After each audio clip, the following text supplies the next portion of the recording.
As education and all Form 1 students will report to school starting August the 2nd this year.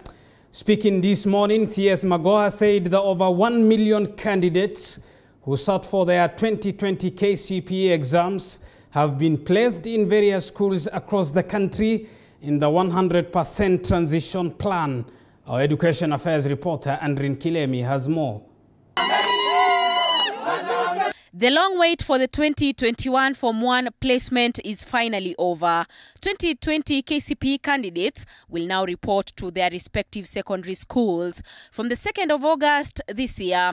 Education CS Professor George Magoha led the launch of the Form 1 selection exercise in Nairobi. In the selection, we have strictly applied the principles of equity, fairness, merit, transparency, inclusiveness and affirmative action in placing candidates to each school category.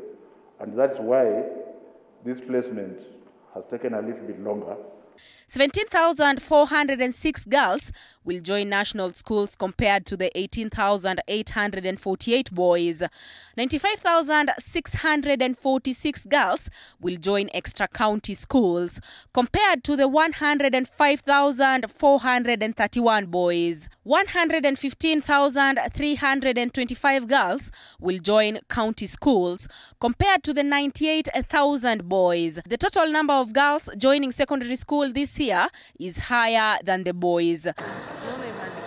Candidates who scored more than 400 marks were placed in national schools and extra-county schools of their choice. The special needs candidates were placed in their school of choice based on their disability categories on merit. For those very senior government people who can afford, for example, to take a child to Kabarak, why did you take your child there instead of saying, displace this junior, displace this one, and put mine there?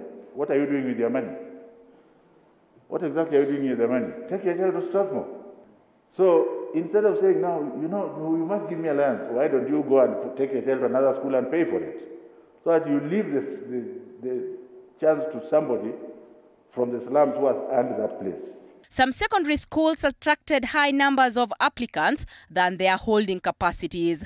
Nanyuki High School had the highest number of applicants, with more than 154,000 applicants having the Laikipia-based school as their school of choice. The Ministry of Education says there will be no selection of Form 1 candidates at the sub-county level. KCPE 2020 candidates now have a month to report to schools. The Ministry of Education says it has placed all learners in secondary schools in keeping up with the 100% transition. Andrin Kilemi, TV47, Nairobi.